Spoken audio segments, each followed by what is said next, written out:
What up, everybody? It's your boy Ron James of Best Damn Media here on the voice of college football for an Ohio State Week 3 instant reaction after a 63-10 win over Western Kentucky. I'm here with my guy Mike of Best Damn Media. Appreciate you doing this today. Appreciate the platform for Mark for having us. What's good? Yeah, shout out to Mark for definitely having us and asking us to be on. So make sure that you're liking, you're subscribing, and you hit that notification bell because we will be with you all after every game, after every Ohio State game. So check us out. So, Mike, let's just jump right into it. The Buckeyes get a huge win, 63-10. We see the defense get on the board. We see both quarterbacks play and throw touchdowns. This seems to be the victory that the Buckeye fans have been craving for weeks now. After a little bit of a slow start against Indiana and in Youngstown State, they come out and look like the Buckeyes of old. You see the Ryan Daves offense and the explosiveness return. What are your thoughts and takeaways coming out of this game? Just your initial thoughts. We're 20 minutes post game. What are your initial feelings at this moment? My initial feelings is feeling relieved, man. You know, they say good teams win, man. Great teams cover the spread. And I feel like Ohio State definitely did that today. So my initial reactions is I'm feeling great. I have something to smile about. We talk about always wanting to try to enjoy the best Saturdays in Buckeye football. We only get 12 or so of these a year. And sometimes the games may not be as pretty as you want, but you have to enjoy that moment and soak in these victories because there's going to be plenty of tough games to stress over this season. And this was not one of them. This is one of those glorious Saturdays where you get to kick your feet up as a Buckeye fan and just watch us go out there and mush another team and really run up the score. And this is something that I feel like the fan base has been needed. They've been divided during a quarterback battle. You know what I mean? Everyone's arguing about who should be playing where. Everyone's a Twitter coach. Everyone's a sunshine pumper or someone's too negative. There's just been nothing to bring the fan base together over these first 2 weeks. Everyone's been frustrated with the way the team looks, and they just came out and looked dominant on all levels today. So it's just been great to see. So I just want to jump right in with the quarterbacks because obviously that's been the talk and much of the divide of the team. What were your initial thoughts of Kyle McCord? I mean, my initial thoughts of Kyle McCord is he continues to look better. He did, on the sack, it kind of made me a little bit nervous, but he was able to bounce back. That's what you have to have, a short-term memory as a quarterback. And we were able to see that. And like we said, we knew that there were going to be mistakes, but we wanted to see how you adapt, how you react. And that's what we got to see, man.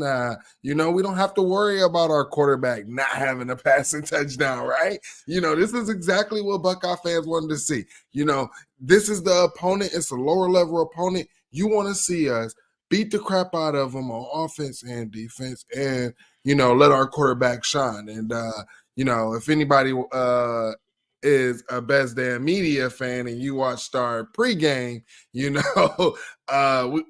we kind of hit on these things. Yeah, our guy Troy in the chat, a nice confidence boost to get ready for ND. I think it's much needed because there were a lot of concerns, a lot of questions coming into this game, and I think the Buckeyes really answered them. Kyle McCord with 318 yards on the day and 3 touchdowns. He was 19 of 23, only 4 incompletions on the day. That first drive, Kyle looked good. He had that really bad miss, the Julian Fleming high, and that stuck with me for a minute. And then they showed the stat near halftime, and it's like the guy only has 2 incompletions, and it's like, wow, this dude is really, locked in. You saw the team look much better on third down conversions. Just overall, a dominant performance. And then while we're talking about the quarterbacks, I mean, you see Devin Brown go in there. He's 3 for 4. He didn't have an incompletion. The one pass that he did throw was an interception.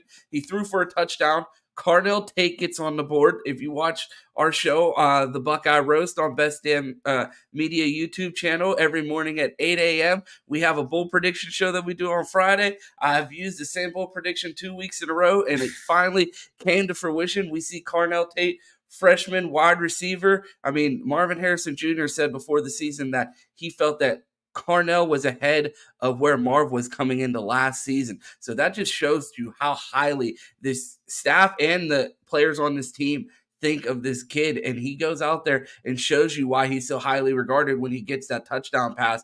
I mean, Devin Brown, he may not have won the job, but he's impressed me with some of his anticipation throws. He had a very similar throw like this in his very first spring game.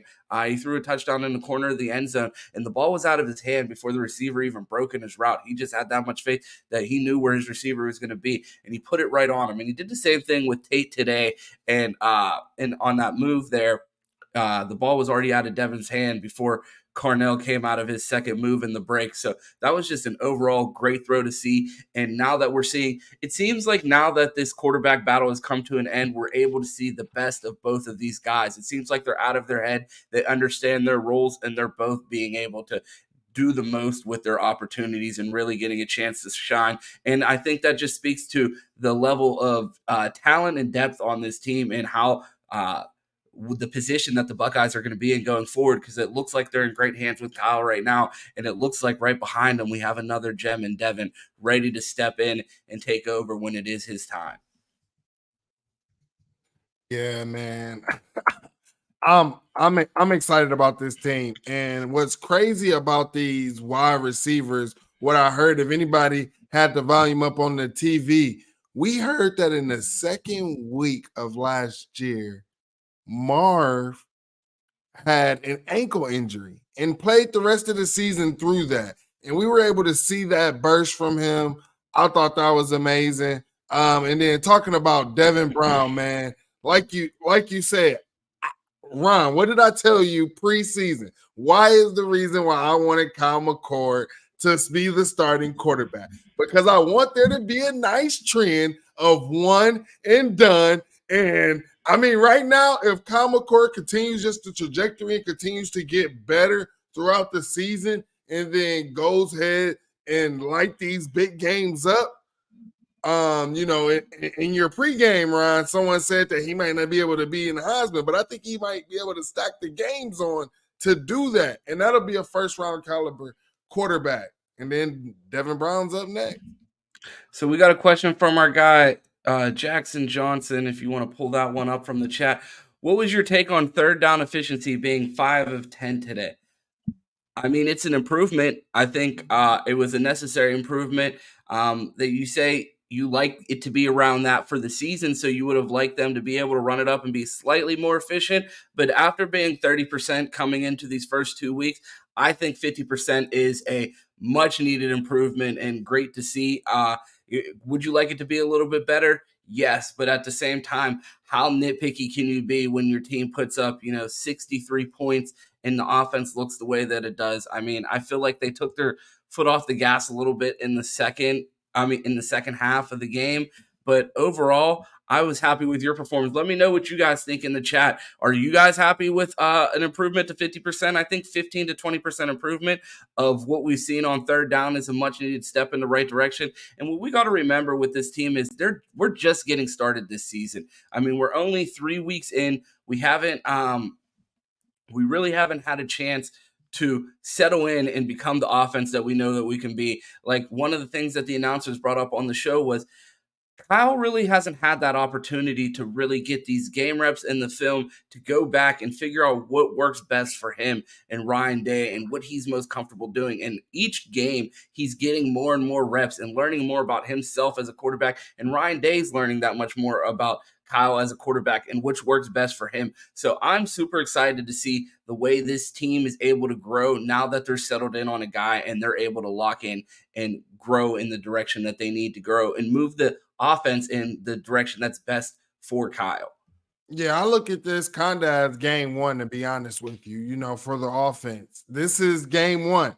And then, next week is game two, because this is the only time that we can say throughout the entire game The offense looked comfortable. The communication was there. It looks like Carson Hinsman is communicating better with Kyle, because it looked like they could have been calling out the wrong guys or the wrong protections. And everything was just matching up. And if you continue to grow and just keep stacking on days and stacking on weeks, you can get better. Everybody wants to look ahead to these other games, but right now you just got to stack the days. Third down was better this week. The first week, you want to see it continually improve. Shout out to our guy, Big Earn. I see him in the chat. I see you, Terry, Dez, all the regulars, Frank. We appreciate you guys pulling up and supporting us. We appreciate you, Mark, for giving us the opportunity to use this platform and be a voice for the Buckeyes. And so anyone in the chat, if you guys have questions, be sure to let those fly. Mike, we're known in Buckeye Nation for being pretty critical of the team and not afraid to call them out when it doesn't look the greatest. But I feel like we've been overly critical of some guys, and I think it's time that we do some apologies. So we looked great out there. We've been super critical of this team. I feel like it's very hard to find anyone to criticize after a 63-10 win, a huge cover of the spread. So I want to know, who do you need to apologize to after today's game? Because I have a couple people in mind, but I want to know who you want to get an apology out for, because we have been the Chicken Littles. The sky is falling. We have been nitpicking this team. We have been critical of everything on this team. So who are you ready to apologize to after 3 weeks?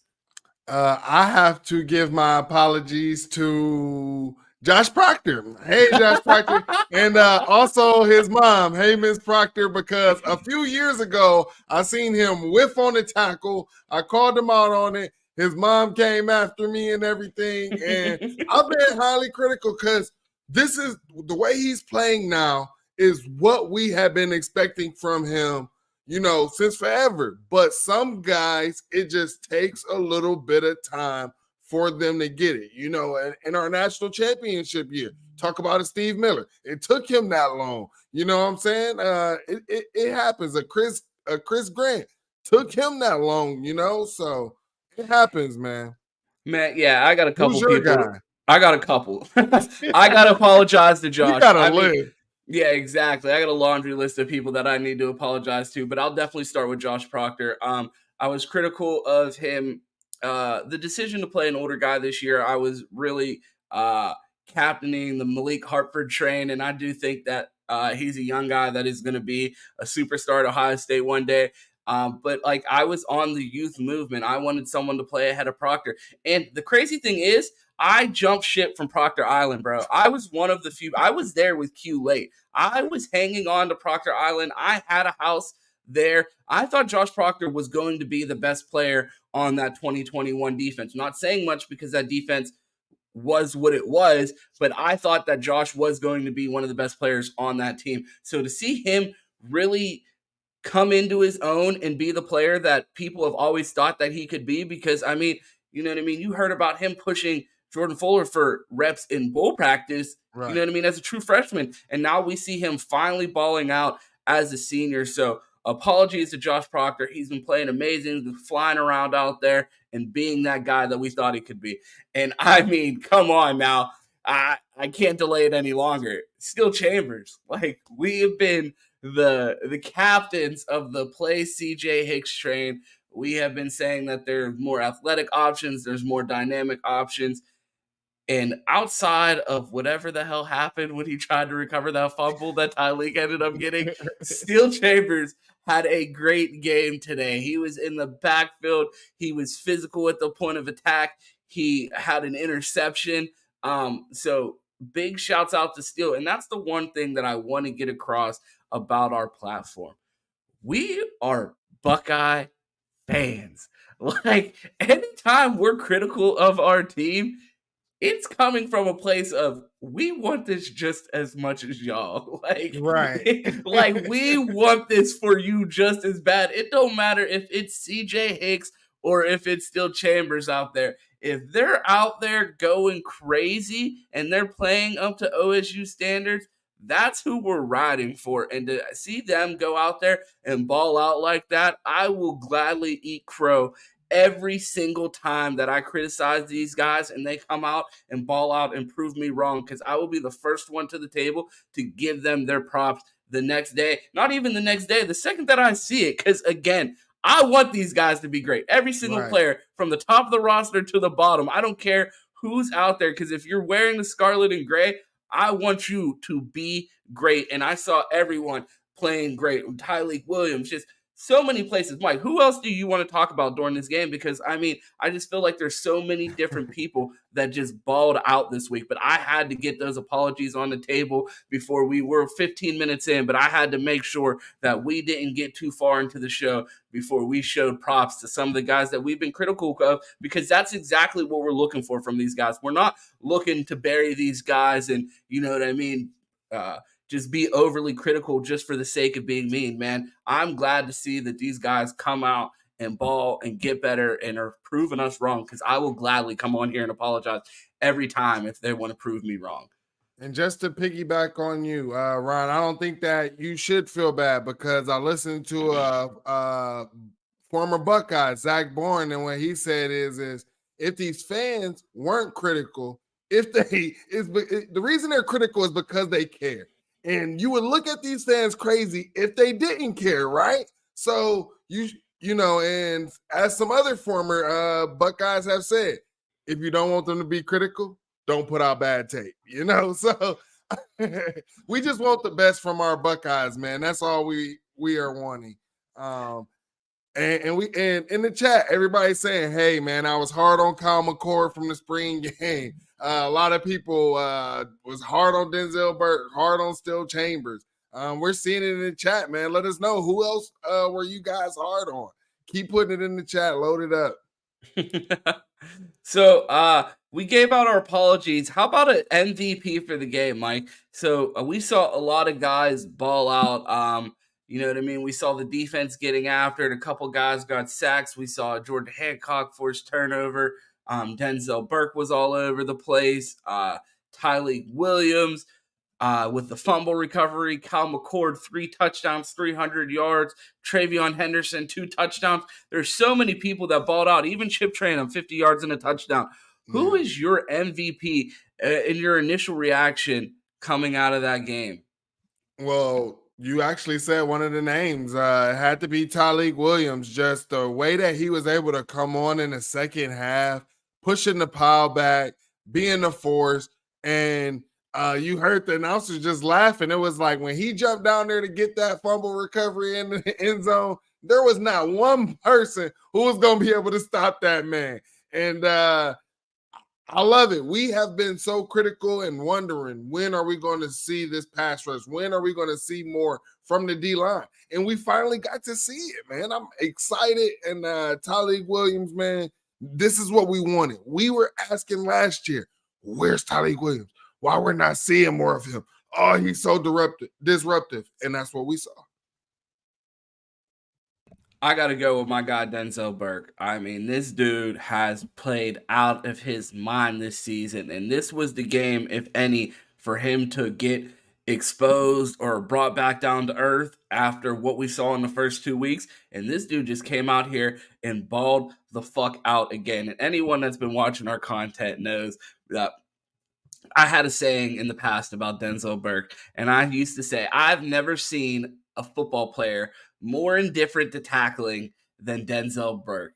Like, as a true freshman, as a sophomore, this dude looked like he was trying to go to the club in his uniform after the game. Like, bro was not trying to get dirty. He wasn't trying to hit nobody. Like, no effort getting off of his blocks when he was on the screen pass. And this dude is flying around like a bat out of hell. Like, he got his head on the ball and forced a fumble today.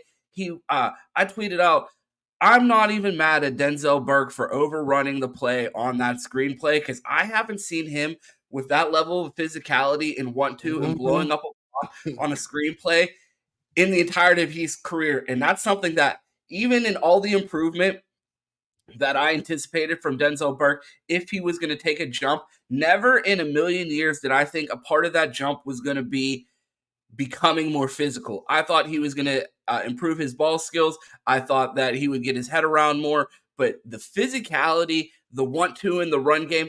And again, this might play into a lot of people. Something that wasn't talked about a lot last year was Denzel was hurt. He was dealing with injuries throughout the season and played through them. And was that a reason for his lack of physicality? Because he's just doing his best to stay on the field because he needed to. And that's how much depth that we lacked at the corner position last year. I mean, you think about it, we had kickers repping in practice at corner. We lacked so much depth. So was Denzel doing what he needed to protect his shoulder and make sure that he's able to play through the end of the season and keep his body healthy? But seeing him completely transform his body, come back healthy, and play the way he's playing, I mean, we talked about, is BIA going to be back in the near future or the next couple of years?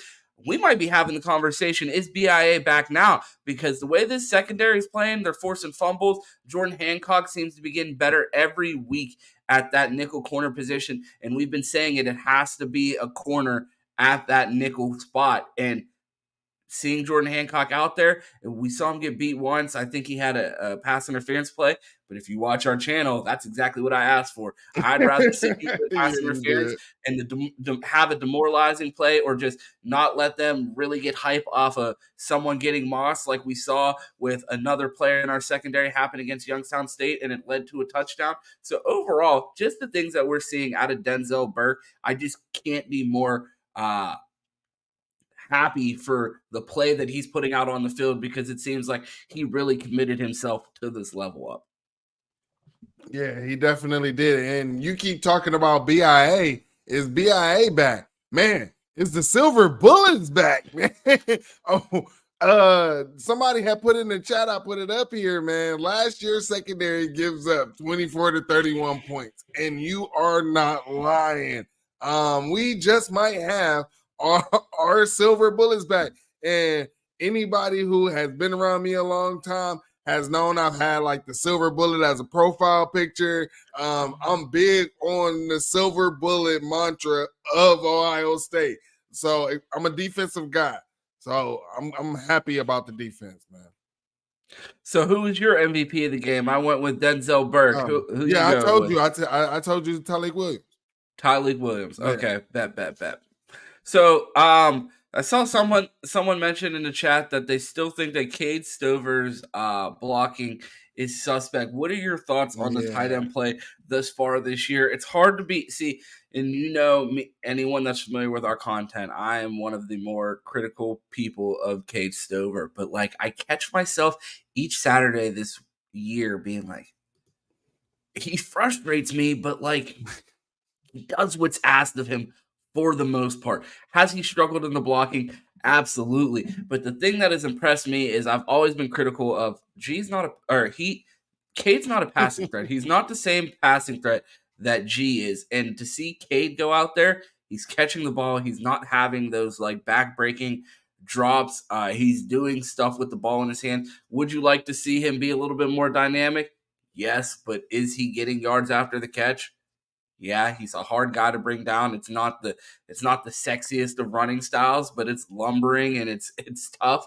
So he runs through secondary. So I mean, yeah, would you like to see Kade be more efficient in the pass? I mean, in the run, in the blocking game? Absolutely. But I think we have a pair of very capable tight ends, and I think the pair of Kade and G will be dynamic by the end of the year.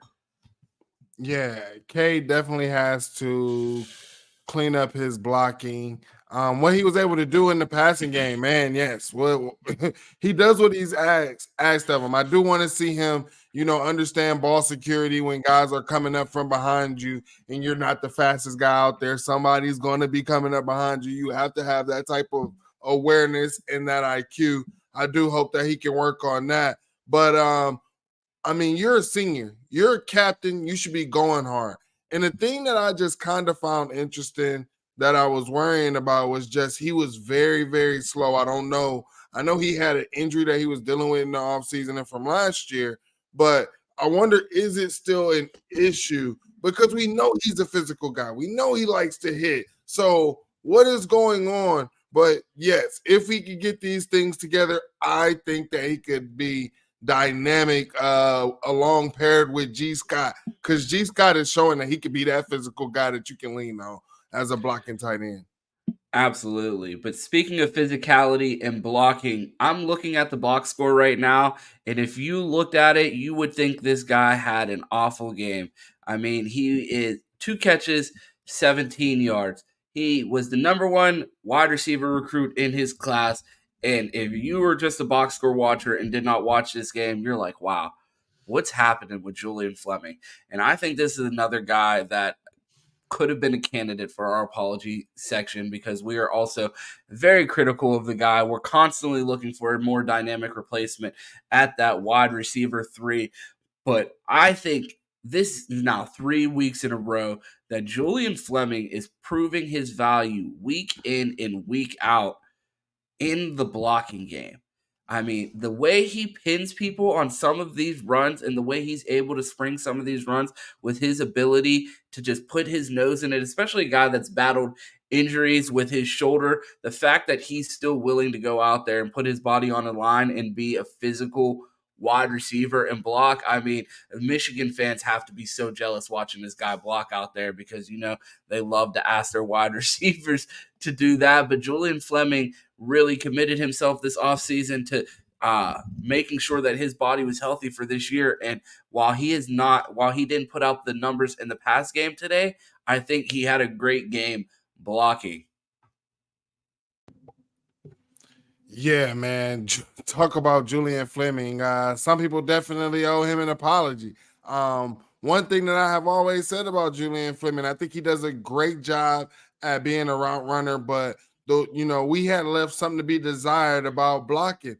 And I think his biggest issue, because I always said I was like the type of offense that they ran in high school, you would think that he would be more physical blocking. But then you got to remember, the guy had a shoulder injury. He's been battling with it. And then in this offseason, he said he's ready to go. He's done talking, and he's ready to show everybody why he deserves to be among those top guys here at Ohio State as a wide receiver, man.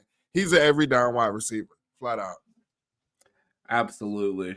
So as I look through this depth chart, Mike, or the depth chart, through this box score, something really sticks out to me. And I'm wondering if this is something that we're going to see more as our schedule ramps up and the opponents get more difficult. Trayvion Henderson is one of the most dynamic backs in the country in space. When we get him the ball in space, he's so fast. He runs through the arm tackles in the secondary, and he's just able to get loose. Do we see Trey get more involved in the pass game going forward in the season? Today in the game, he had 1 catch for 27 yards, and I mean, with a rate like that, it sounds like someone that needs the ball in his hands more often.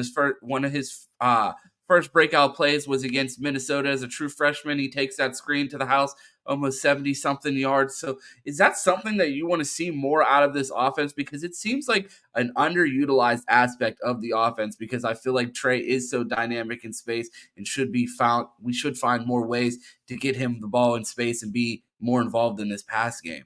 Yeah, just think about last year. We tried to do it, but it just couldn't be done because our perimeter blocking just really wasn't good on the outside. But this year, the perimeter blocking looks to be a whole lot better, and he's able to make those plays because he has that quick burst and that agility to get through those holes. If something's wide open, Trey is going to find it. He's going to hit it, man.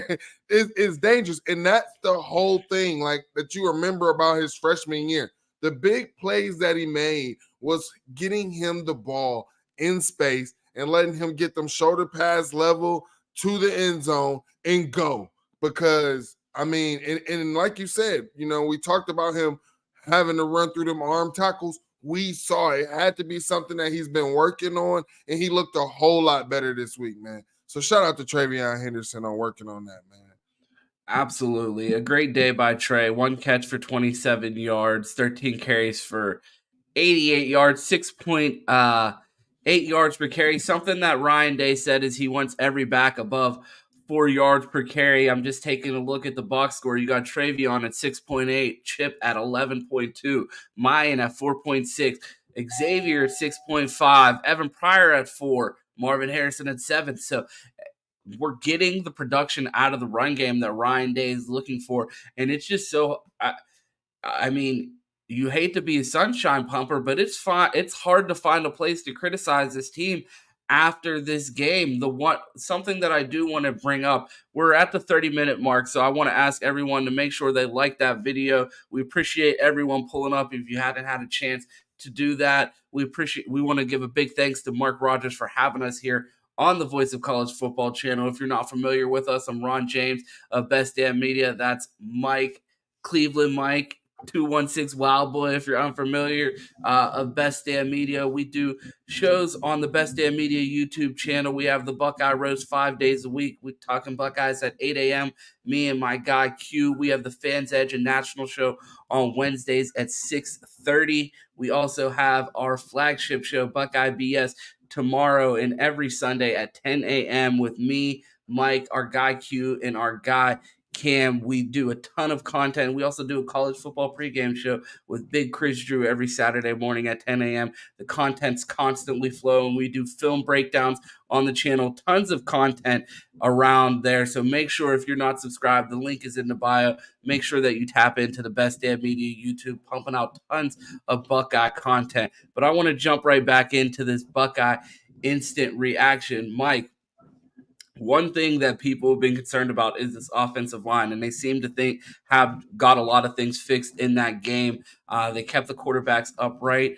Do we have any sacks? I don't see it in the box score right now. Not sure off the top of my head how many sacks that we gave up. We definitely gave up the sack on the fumble, but overall, I think they had a solid day. But you see these frustrating penalties, these offsides, these hands to the faces, these holdings with Josh Simmons. Is this something that, like, we keep saying every week, we have all the faith in the world in Justin Fry to get this offensive line right and be able to correct these mental mistakes? We see it again, and offsides on Simmons. Is this something, like, I in my bold prediction show on Friday, I said in my bold predictions that Josh Simmons would have a penalty-free game, and I was looking good there for a while, and we have the offsides. Do you think this is something that Justin Fry is able to get out of his system by the end of the season? Because I don't think that we are going to be able to handle these mental mistakes from him in bigger games. If anybody follows us on Best Damn Media, my biggest thing was this is why you needed him to come in the spring. That's when you work out that discipline. That's when you work out all of that stuff. And I think it's going to take a while. Like, you're trying to do that in season while teaching new plays. And I mean, I remember Brian Hartline just talking about, like, the playbook changes like week to week. So it when's the time for him to actually learn it, So it's something that we might have to just know that we have to live and die by. And that's going to have to be Kyle's arm. Kyle, when we're behind the sticks and it's 1st and 15 or 1st and 20, we need your arm to be live and get us back into manageable territory. So another thing that was a big topic on Twitter this week was the pass rush. A lot has been made about the lack of sack numbers. You see us get 2 sacks again today, not the gaudy stats that everyone's looking for. Mitchell Melton gets on the board with a sack. Ty Leak gets another one. What are your thoughts on this? I feel like we saw exactly what we needed out of this pass rush today, because while they may not have been getting home, the pressures were causing havoc back there. 4 turnovers forced by this defense, 2 scoring touchdowns. Like, overall, they may not have been getting these sacks, and that's something that I talked about through the first 2 assessments of the first 2 games and reactions, post games that we had, because I was like, I don't want to be overly critical of the lack of sack numbers, because it seems like these guys are playing within the scheme and doing what's asked of them and helping this defense get off the field without giving up points. We only gave up 10 points coming into the day. We give up 10 points today against an offense that was supposed to challenge us, and they lived up to the test. And again, sacks don't win us games. You know what I mean? Like, we don't get points for sacks. If we're getting off the field and we're not giving up points, I am more than happy with this pass rush. So I just want to get your thoughts. Did you see what you needed to see out of this pass rush today? Yeah, I definitely saw what I needed. I mean, are there things that can be fixed and stuff like that? Yeah, I want to see them be able to still pass rush, but control the edge a little bit better. But I think that these guys are going to get home. And I will say, shout out to Western Kentucky's quarterback because his pocket presence was crazy. I don't know if you saw, like, Jack Sawyer was about to crush him for a sack. And he got a completion, got the ball out while he's, like, literally falling down back right on his back, man. I mean, I think our guys are going to definitely get home against a lot of quarterbacks this season. I think that everybody needs to pump the brake on the criticism because you're going to be screaming and yelling for these guys a whole lot this season. Yeah, someone else I wanted to talk about today, Mike. On our channel, we're the leaders of the youth movement. We see a pick six from our guy, local product, Winton Woods legend, Jermaine Matthews. Ron 3 5-star. The Ron 3 5-stars were balling out today. I put out a ranking of the 23 recruiting class. Dante Moore was my number one player. I had Jermaine Matthews as the number 21 player in the country. This guy gets on the board with a pick six, Ohio's own. We were just talking on the Buckeye BS the other day about, is Ohio going to play a huge role in the return of BIA? And we see a pick six from a Cincinnati product in Jermaine Matthews, man. What are your thoughts about this kid? Because I think he is a baller. I mean, I remember in the offseason us talking about him. We were just saying that we believe he's one of them ones. And that's all we kept hearing in the offseason, like while he was working. Like, I'm talking about, we thought this before he even stepped on campus, right? And then he steps on campus and we're hearing all of these different, chatters coming out. And I mean, when we saw it, and you talk about that speed, remember the guys we had who were taking picks and getting picks on a regular basis and what they were doing? They was housing it. It just was a beautiful sight to see, man. Like you said, man, BIA is back. I think that is healthy. The cornerback room, we dealt with a lot of issues last year. I really think the more and the more reps you give these guys, they're going to be able to help us in the long run, especially with any team that want to run tempo. If a guy need to be subbed out and get a break, because they might, come at that cornerback a couple times, right? Now you got guys who you can trust because they got the game reps. They've watched it on film. They know how to correct their mistakes. Absolutely, man. Having that depth in the quarterback room, I think that's huge. And just for having the challenge for our young wide receivers to go up against them every day. I think, you know what I mean? It's an iron sharpens iron type of situation where you have these 5-star wide receivers and talents like Carnell Tate, Brandon Ennis, Noah Rogers, Bryson Rogers on the scout team and the second team going up against guys like Jermaine Matthews. I mean, it's 5-stars on 5-stars battling on the second team in practice every day. And I just think that that's going to pay dividends for the Buckeyes moving forward with them being able to just have this amount of talent and stacking it. And I think the lack of depth and the stacking of talent is something that we've seen show itself in the past few years with the holes that we've seen on our defense. And you see guys like a 3-star in Tommy Eichenberg and Still Chambers, a converted running back, be thrusted into roles that they weren't necessarily meant for because of misses in recruiting and holes in our recruiting depth. So I just think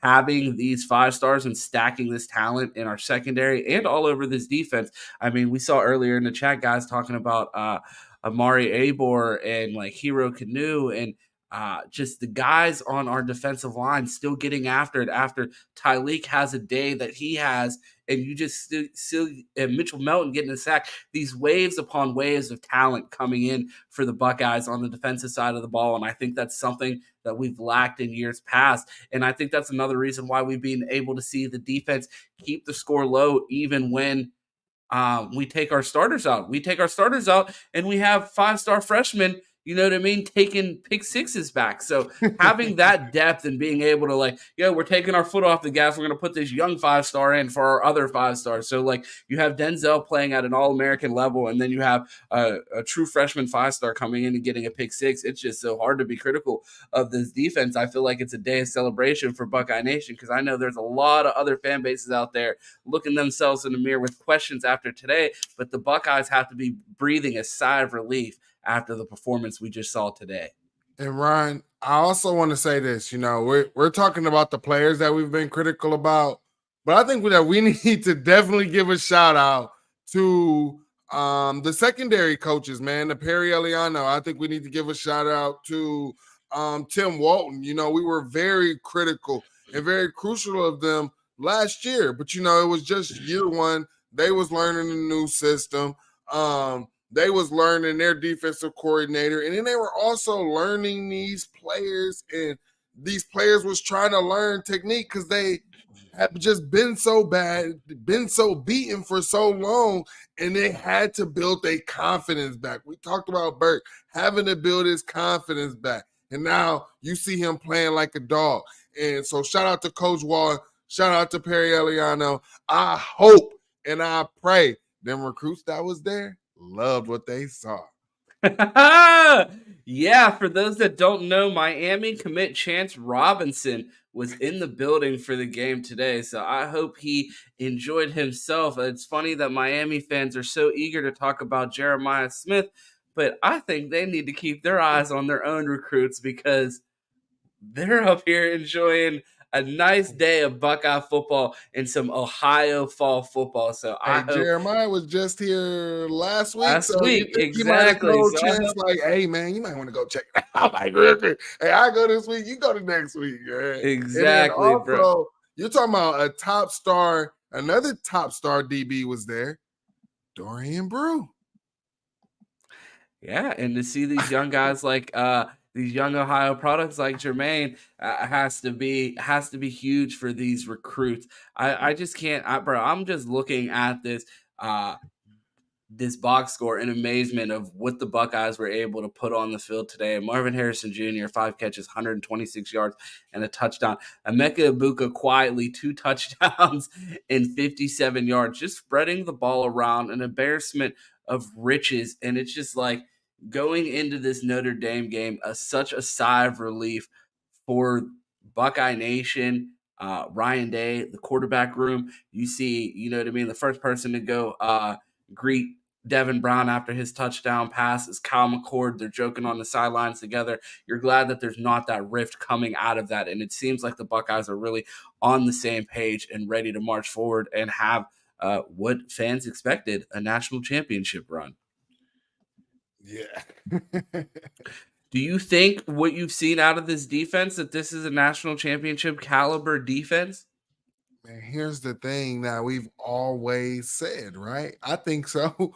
We just needed the defense to be a little bit better, right?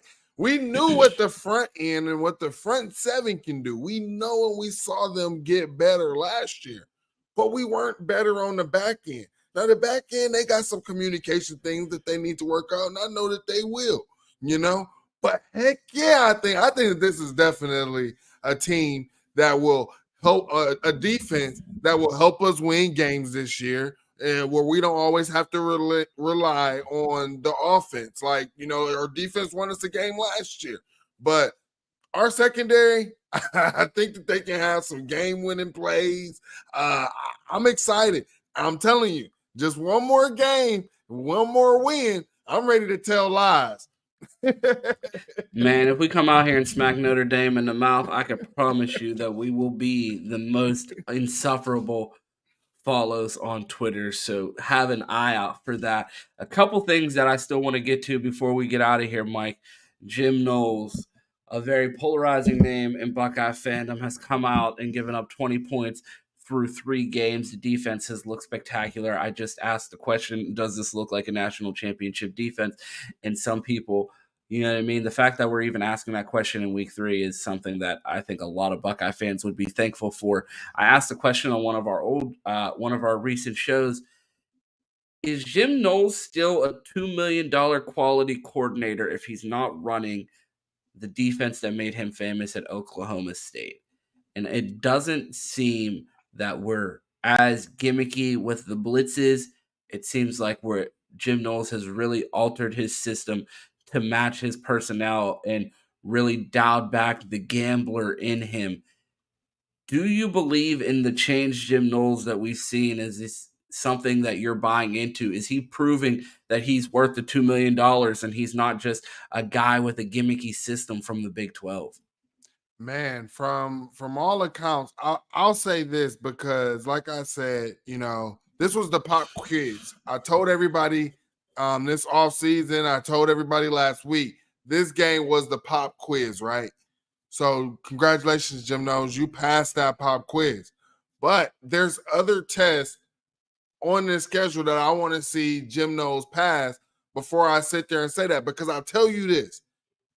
If he changed his defense and his philosophy and all of that for the better, and this is a top 10 defense, and his defense is the silver bullets that we remember or that we love, oh, yes, he's definitely going to be worth all that, because for a coach to come in and you've been doing this system for so long and then you change it on a dime in a year as they say, you can't teach an old dog new tricks. To be an old dog and learn some new tricks, it's looking like it. Yeah, that's worth $2 million to me, man. That's definitely worth $2 million to me.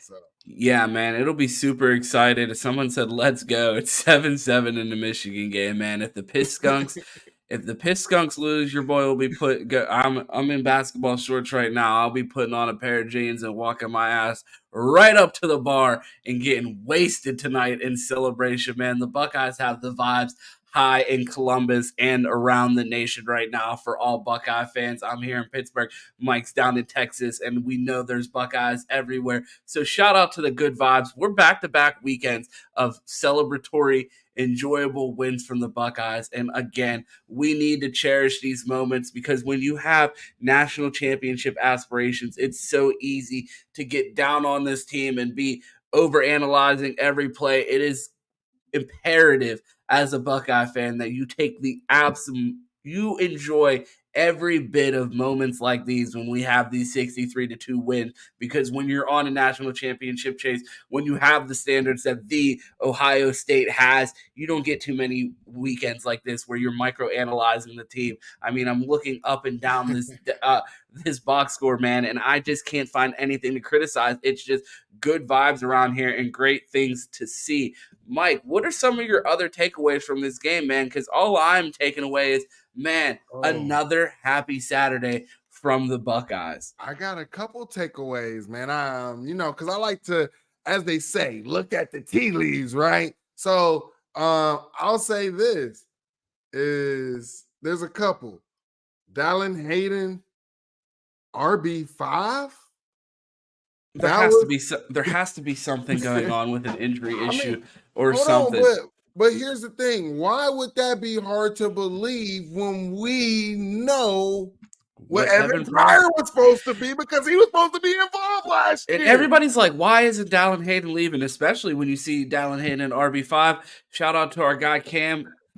Thinking about you today. We appreciate you, but Dallin's his guy. We know Dallin's his guy, but if he's RB5 and everybody's like, why wouldn't he just go to Tennessee then? It's like, it's about to be the Evan and Dallin show next year. And like a lot of these guys, like, you hear the guys in Miami Spaces talking about, Brandon Innes doesn't have any catches yet. Ray has X amount of catches, and our freshmen have these amount of catches. And if they were here, they'd be doing X, Y, and Z. But it's like, there's a proven path to the field here at Ohio State. And if you are really worth your shits, especially on the offensive side of the ball, they will get the ball in your hands and they will find a way to get you on the field. And we've seen what Dallin was capable of as a freshman, having 3 100-yard games as a true freshman. This kid is behind a loaded, stacked room. You see the way Chip's running, you see the way the way Trayvion's running, Mayan's still getting those tough yards at the end of the game. these young bucks are going to wait their turn, and the keys to the Ferrari are going to be handed to them next year. And even guys like Brandon Ennis, like, you're losing to Mecca and Marv and XJ. That wide receiver room is going to be so wide open next year. Same with that running back room. So a lot of these guys that are lower on the depth chart right now, their moment is coming because the path is going to be clear to the field immediately next year. And yeah, does it stink that you're not getting the opportunities? You're seeing other guys in your class ball out, but it's there's levels to this. There's a pedigree here. There's a level of talent, a level of depth in these rooms that doesn't exist at these other universities. And if you want to go get the bag and go play at these other universities and get on the field immediately, I can't fault you. More power to you. But at the same time, you've seen guys like Chris Olave, Garrett Wilson, Jackson Smith-Njigba, Marvin Harrison Jr. wait their turn to get on the field, participate in special teams, make the most of their opportunities that they do give as freshmen, and we've seen the results that it is produced and the players that they have become. So not seeing Dallin get those reps, it's a little bit concerning, but there's only so many touches that can go around, and his time will come. Like the room is going to open up in the next year, and I think it's going to be the Dallin and Evans show next year. As a running back, why rush it? You see what's happening to running backs in the NFL. They're barely getting paid. You can sit at Ohio State, wait your turn while getting paid with NIL. You're having less wear and tear on your body, and then when it's your time, you light it up. Boom, 1 year you go. Like that's literally how it can go. And you're talking about these Miami folks talking about our wide receiver room when Marv, Mecca, and Fleming are all probably gone. But like my second part was Jay and Ballard is punt return number 2. When I saw that spark, and I'm like, he should be punt return man number 1. That is the spark that we were looking for, Ron. What is going on? Parker Fleming, are you trying to save your job? That's what I'm saying. We saw actual punt coverage. We saw actual kick coverage. I seen one of our kickoffs that didn't go into the end zone, and they flew down there for a stop at the 15. And again, these are the things that I expect if we're going to pay a special teams coordinator $500,000. Ryan Day said Notre Dame prep starts tonight. I love it. I'm calling cap. I'm calling cap because them players going to be on High Street. The thotties is going to be the thotties are going to be plentiful. I think the Buckeyes are going to go have themselves a night in Columbus and then get back to work. The preparation for Notre Dame may start tonight for Ryan, but I know those boys on the team are about to go have themselves a night in Columbus, and they earned it because, I mean, they put on a show today. Again, Western Kentucky win over Western Kentucky, 63-10. Here for an instant reaction here on the Voice of College Football channel with special guests from Best Damn Media, myself, Ron James, and my guy, Cleveland Mike. Is there anything else you wanted to get to before we get out of here? I don't want to be a sunshine pumper. They're gonna clip this up and be like Ron's line. He's pushing all the narratives, but man, I loved everything that I saw out of this game. Here's the thing, man. We heard about this quarterback. Everybody's gonna say, "Oh, it was Western Kentucky." Or whatever, but we heard about Western Kentucky last year was leading in FBS in turnovers. Everybody want to still say, "Oh, it's Western Kentucky," but when they put this graphic up on the TV, they said since 2019, Ohio State and Western Kentucky, when Ohio State's number 1 in the category, when Western Kentucky been number 2 in FBS. When Western Kentucky's been number 1 in the category, Ohio State was number 2. So to sit here and watch what our defense did. Like I said, this is a pop quiz, but there is a lot for you to be happy about and take. Don't sit there and let anybody say, "Oh, this is just Western Kentucky," because they have players. Also, one of their wide receivers was a candidate for the Bolitnikoff last year as well. So don't let nobody just wash this off, bro. Great job, Buckeyes. Especially because it's funny. I'd love to see let's put those box scores side by side. Drew Aller's first conference game and Kyle McCord's first conference game on the road. It's interesting how teams look a lot more regular on the road in conference than and then you compare it to us playing a cupcake like Western Kentucky. Okay, we started the season on the road and everyone was super critical of us, and now we're out here beating up on cupcakes when teams actually have to play real teams now.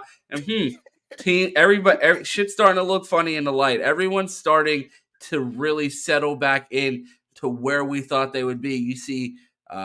You see Alabama struggling. Michigan is 7-3. I think Big Earn just said. So I mean, these teams aren't looking the way that they were ready to write the Buckeyes off already. So I am interested to see how the rest of this college football weekend plays out. Another great weekend by the Buckeyes. I know we have been pumping sunshine all day on this stream, but I know there will be more somewhat a more critical eye of the Buckeyes. Keep an eye out on the Best Damn Media YouTube on Tuesday for Dog's Film Room. We have Dog of KC and Dog TV do a complete film breakdown, super knowledgeable. I promise you, if you watch this, you will learn something about football that you did not know before. I guarantee it. If you watch it and don't learn something, find me on the timeline and call me a liar because I deserve it. But I promise you, if you watch that, you will learn something. We appreciate you guys tuning in to this Best Damn Media post-game show here on the Voice of College Football channel. A big special thanks to Mark Rogers for having us. Mike, let the people know where they can find you. You can find me on Twitter and Instagram at 216_wildboy and catch us on YouTube at Best Damn Media. Make sure you tap into the YouTube at Best Damn Media. We have tons of shows on there. I do a show called The Buckeye Roast Monday through Friday every morning at 8 a.m. with our guy Q. We have our national show, The Fans Edge, with Mike, Cam, EG, and Disney every Wednesday at 7:30, talking all things college football. Mike has game previews all throughout the week scattered on the channel. And then on Saturdays, we have the college football pregame show with Big Chris Drew of Menace to Sports. And make sure that you tap in tomorrow for the flagship Buckeye BS, me, Mike, Cam, and Q, the original podcast of Best Damn Media, recapping the game. Tap in with all of us tomorrow. We appreciate you guys tuning in here on the Voice of College Football. And again, a big thank you to Mark Rogers. Go Bucks and OH. Ayo.